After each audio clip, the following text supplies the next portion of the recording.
part 2 on the terrorist who killed a stranger for the people of Gaza. He was jailed for life. Terrorist who stabbed a stranger to death in an attack motivated by the conflict in Gaza was sentenced to life in prison with a minimum term of 45 years. Hamed Ali Alid, 45, an asylum seeker who claimed to be from Morocco, would have killed more people if he had not been cornered by armed police while seeking out more victims. He attempted to kill his housemate, Javed Nori, 31, and then prowled the streets of Hartlepool until he came across Terence Carney, 70, stabbing him 6 times in the chest, abdomen and back. Now these people are in our communities, viewers. They are in our communities. But is this what Allah wants?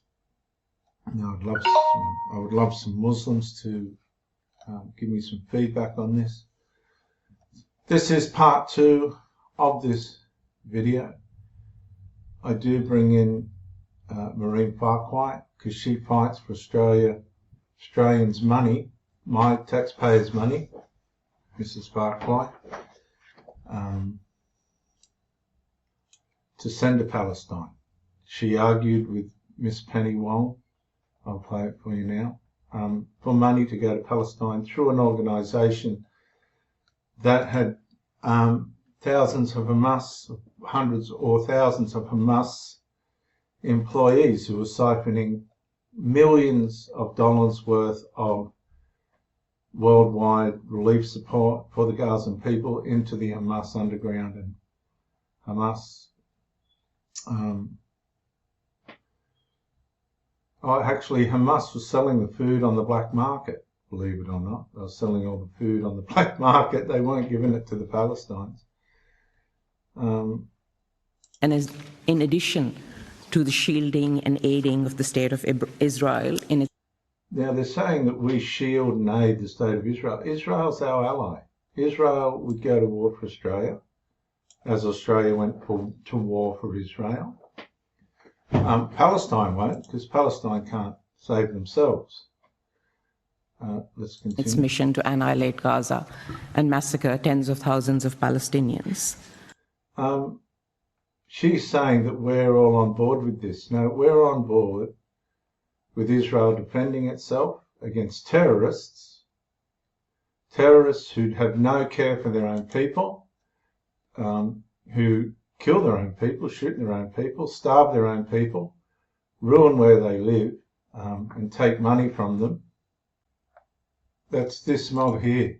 Are suffering. They have no food or medical supply, but you can help. Please open your heart and make a donation by clicking in the link below. Shukran and God bless you.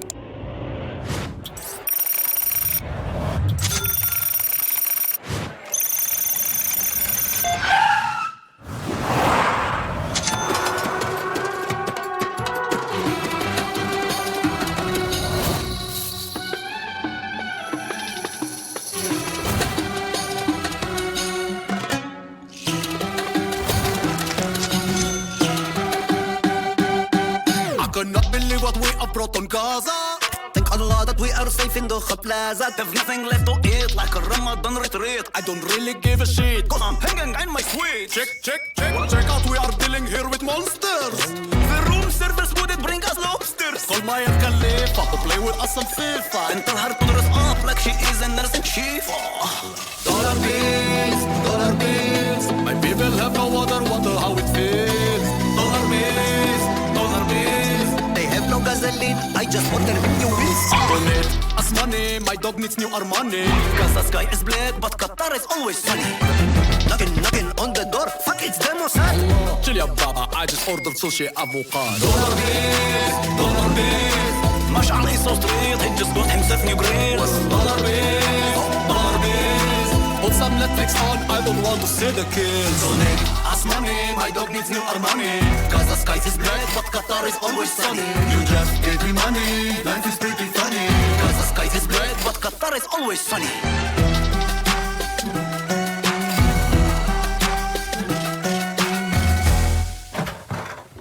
Oh. cry harder. We need more money.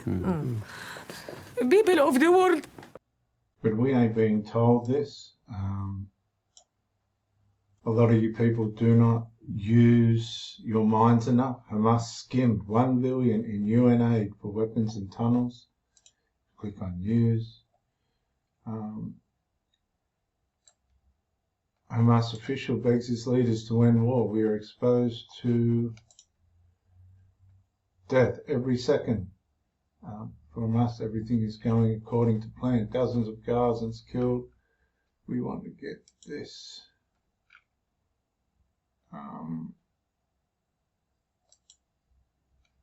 Caught on camera, Hamas terrorists steal humanitarian aid. Let's have a look. Just bear with me, viewers. I do all these videos on the run.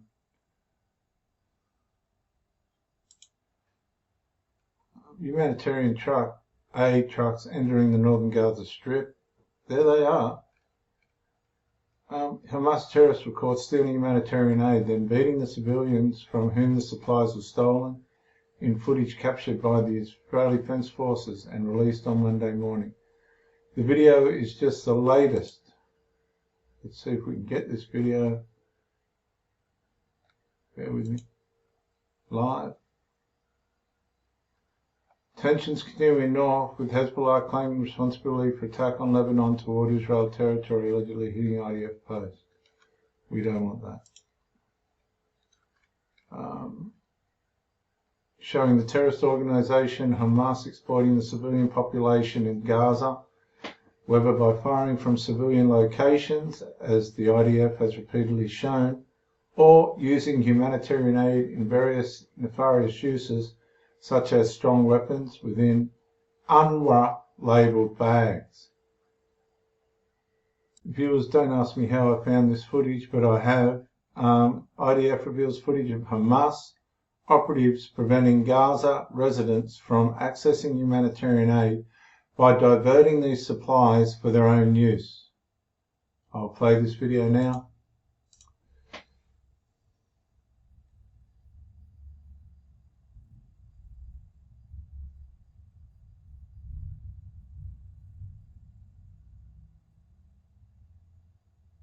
And they have sold millions of dollars of this humanitarian aid on the black market. Oh, they're beating their own people. Look, they're beating their own people. They don't care. Look, they're beating their own people. Like dogs. They treat their own people like dogs.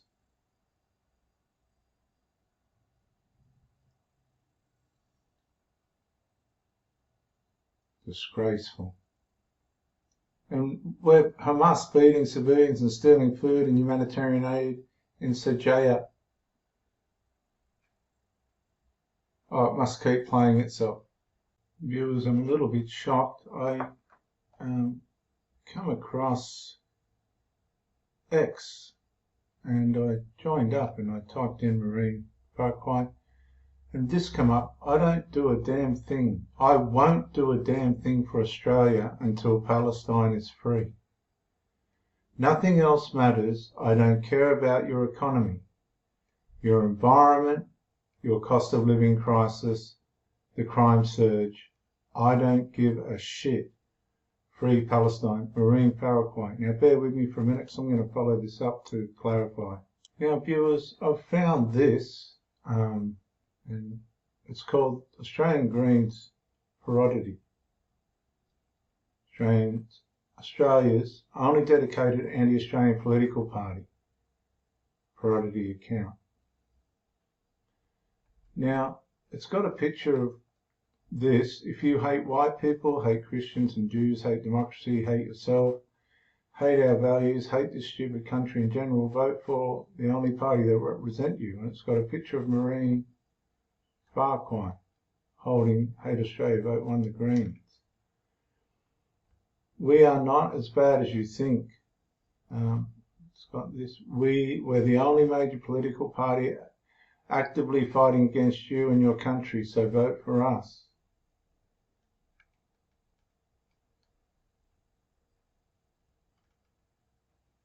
I don't know how I've ended up here, viewers. I hope you're still with me. This is Australia's Race Discrimination Commissioner, Jerry Darhan Sivaraman. I don't even know whether you didn't have names like this when I grew up in Australia. He makes $350,000 a year to fight racism.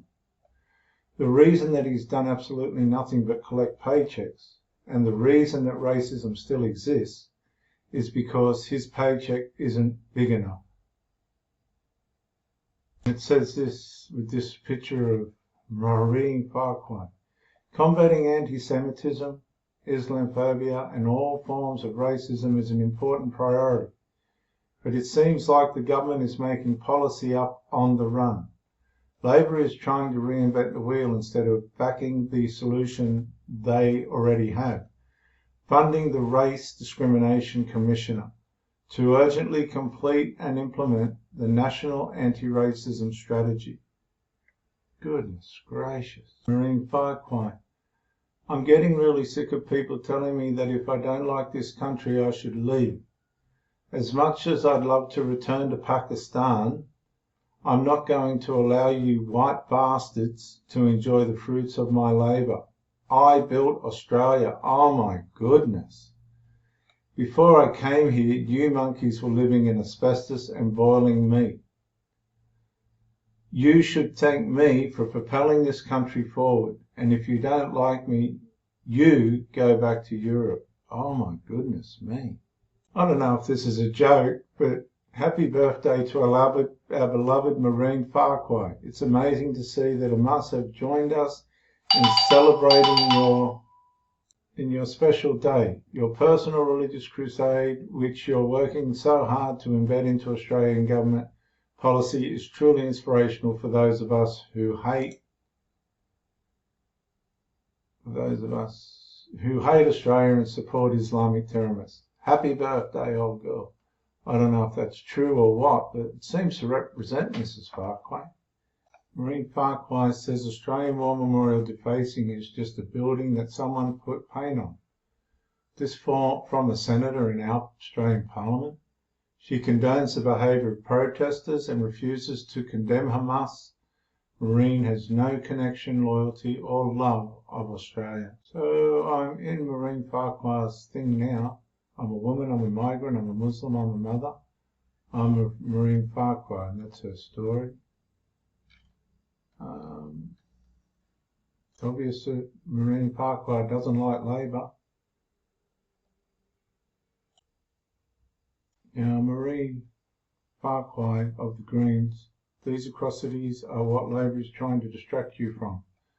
I don't think anybody's trying to distract us from these atrocities, but does Israel just bomb schools for no reason? I don't think so. And were these people asked to leave the area? Yes, they were. Israel used US munitions to bomb Gaza's Al-Awa schools sheltering displaced Palestinians. IDF say it struck UNRWA school in Gaza, used by Hamas as headquarters. Okay, Maureen Farquhar ain't going to tell you this. Army says great efforts taken to protect civilians at the scene.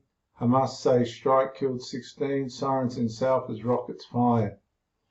People gather to search the rubble of a collapsed building in the aftermath of an Israeli strike on what the IDF says were Hamas operatives hiding in an Algerian UNRWA school in central Gaza's Nuseirat refugee camp. On July the 6th, 2024, this is only a week ago.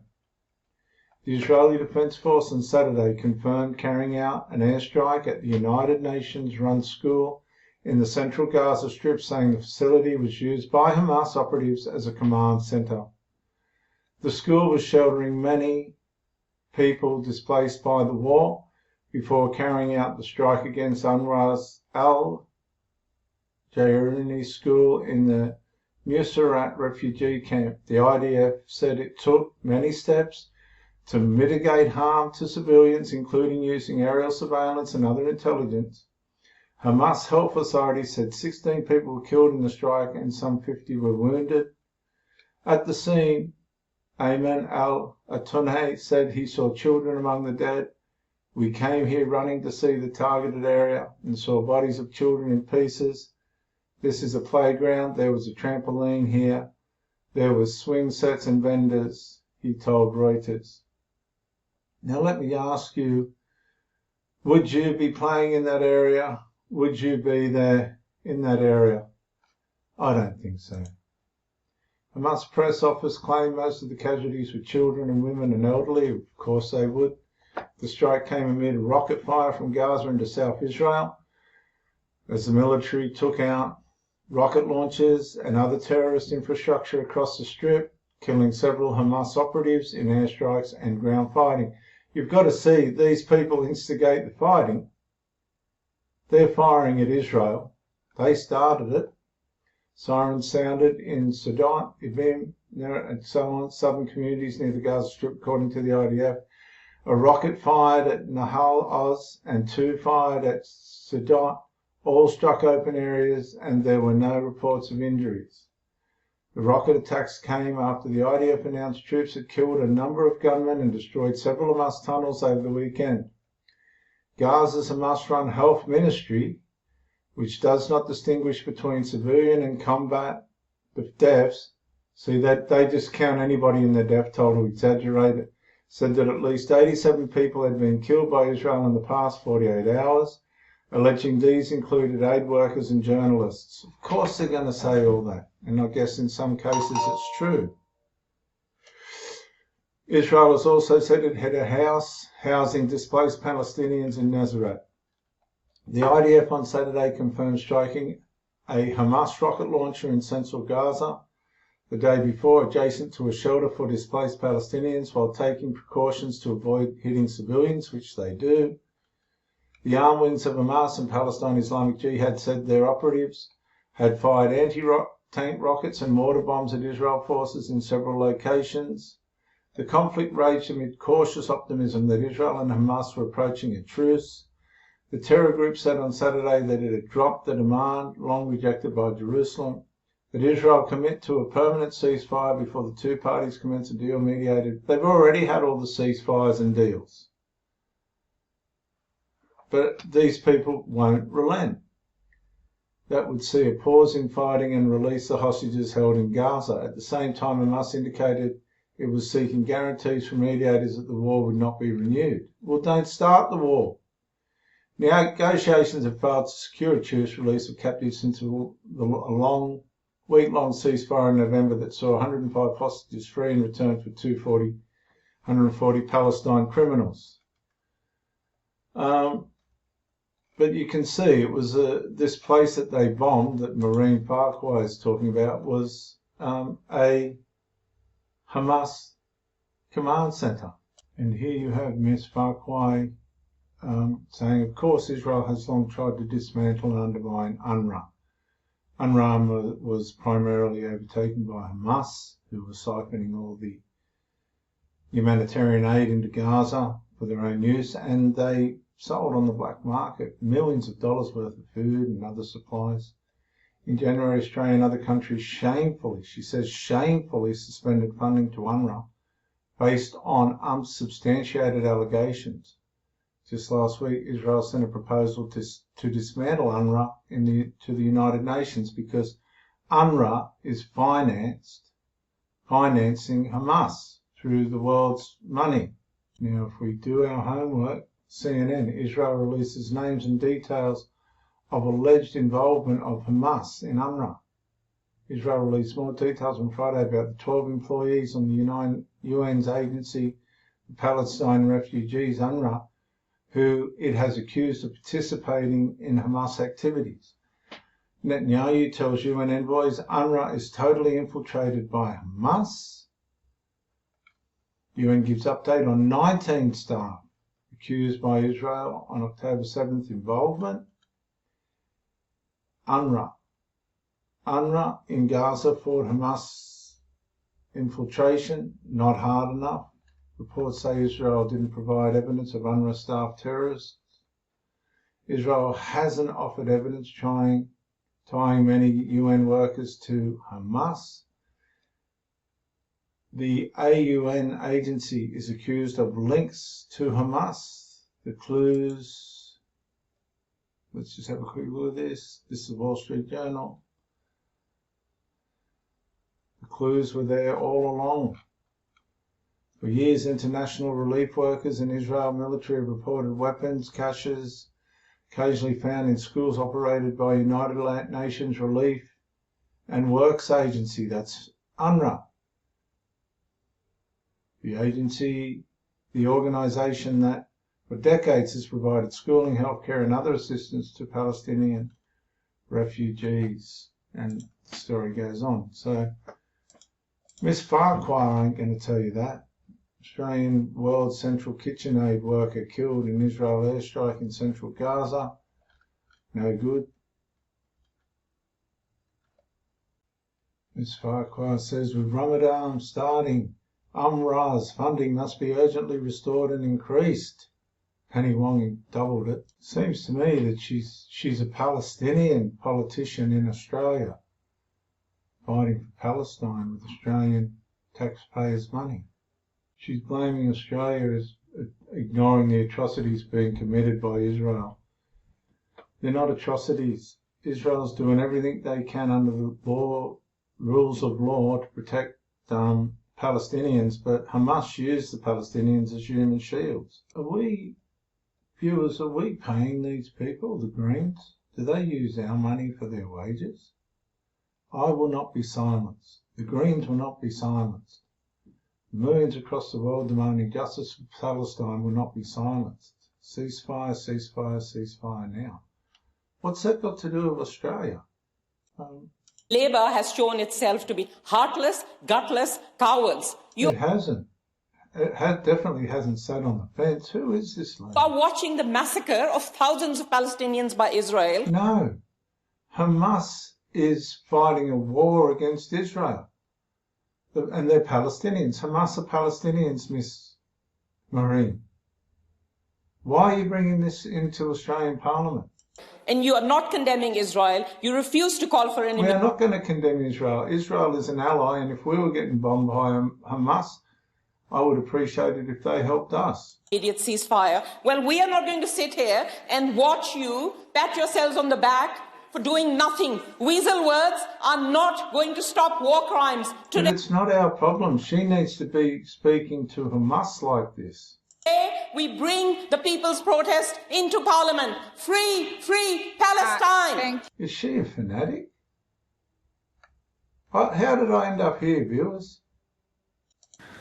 Minister, you have said that you spoke to UNRWA chief, Mr. Philippe Lazzarini, on the 7th of February, which is 11 days after you announced the suspension of the agency's funding based on allegations made by Israel. Obviously, Mrs. Wong's intelligence is better than, well, security intelligence is better than Miss Farquhar's because the allegations were true. She don't care about Australian taxpayers' money. Allegations made by Israel. Minister, did you speak to Mr. Lazzarini before you announced the suspension of funding to UNRWA? Penny Wong didn't have to speak to the UNRWA Philip Lazzarini. Penny Wong makes decisions for Australia, not Philip Lazzarini, Miss Farquhar. Minister, did you speak to Mr. Lazzarini before you announced the suspension of funding to UNRWA? Well, first, I'm going to take issue with the very inflammatory language you've just used. And I want to place on record my deep concern at the way in which some in this debate, I include some members of the Coalition and some members of the Greens, are seeking to engage in what is a very difficult discussion in ways which are inflammatory, relying on often untruths. Is it untrue that almost 30,000 Palestinians have been killed? Excuse me, I listen to you politely. We know the rules. I listen to you with courtesy. Please let the Minister finish. I listen to you with courtesy. I'd ask you that you extend the same to me. She's a very pushy, bullyish woman, Marie Farquhar. The fact is that there is a humanitarian catastrophe in Gaza. I have said that. And I've also said, as has the Prime Minister, we mourn every innocent life, Palestinian and Israeli, that And Israeli. Thank you, Ms. Wong. has been lost. I think we all know that this is a conflict which is weighing heavily on people in Australia. People who take different views. One of the things that really struck me when I went to the Middle East is how important it is to maintain that we remember our common humanity in the midst of disagreement and conflict. And that's not what's happening. The Palestinians are playing a victim card, but the problem's Hamas, isn't it? Two main charges, he continued to reiterate his beliefs and the justification for his actions, namely that the Zionists have killed lots of children and people, far more than those that he had killed, and that the Zionists must go because they are criminal and killing innocent people. He also repeated that the United Kingdom was fully accountable for what was happening in Palestine. The legal principles relevant to the exercise of judgment I must carry out are summarised in the judgment of the Lord Chief Justice, in the Crown and Stewart and others in 2022. The key responsibility of the judge is to have full regard to the features of the case before her, so that the sentence truly reflects the seriousness of the particular offences. I'm grateful to counsel on both sides for the assistance that they have given me. No pre-sentence report was requested and none was necessary. I have regard to the terms of Schedule 21 and remind myself that reaching a conclusion in a case like this is not a matter of mathematical formula or mechanical application of a balance sheet of features pointing towards or away from a particular outcome. This was a murder, an attempted murder, carried out in revenge for the actions of Israel bombing in the Gaza Strip in response to a terrorist attack. It was also a reaction to the religious conflict with Javid Nouri. The defendant said in clear terms afterwards that his intention was to influence Britain's leaders and its people and thereby advance a religious and political cause, namely that of Islam and the independence of Palestine. And isn't that very echoish of what these Greens people are doing? The mention of British involvement in the creation of Israel refers back more than 100 years of history. In a letter known as the Balfour Declaration, written to a leader of the British Jewish community in 1917, the then Foreign Secretary committed the British government to establishing a national home for the Jewish people in Palestine. A period known as the British Mandate after World War I was full of conflict in the region. The conflict continued after the establishment of the State of Israel in 1948, and as we all know, it continues still. Schedule 21, paragraph 2 states that the appropriate starting point is a whole life order if the court considers that the seriousness of the offence or of the combination of the offence and another offence associated with it is exceptionally high, and the offender was over the age of 21 when the offence was committed. The schedule makes it clear that a murder done for the purpose of advancing a religious or political cause will normally be an offence of exceptionally high seriousness. It is on a par with the usual outcome when a police officer is murdered in the execution of his duty. This is because they are both examples of crimes whose magnitude go far beyond the murder of an individual. They are an attempt to undermine and destroy foundational components of an ordered democratic country, where causes are promoted through lawful means, not violence. The violence itself was short-lived. Nonetheless, I've come to the firm conclusion, given the defendant's explanation of his motives in the police interview, a whole life order is the correct starting point. In common with the other starting points in Schedule 21, the starting point is not always the end point. The court must also weigh all relevant features, including aggravating and mitigating circumstances, and detailed consideration of these may result in a minimum term of any length, or in the making of a whole life order, as paragraph 8 of Schedule 21 shows. The criteria in Section 69 of the Terrorism Act 2020 are met in this case, and the law is that I must treat that as an aggravating feature and say so, which I do. The defendant committed 2 acts of serious violence against people for the purpose of advancing a political or religious cause, and his attacks were designed to influence the government and intimidate the public through fear. And that really wraps it up, doesn't it, viewers? We'll see you in part 3.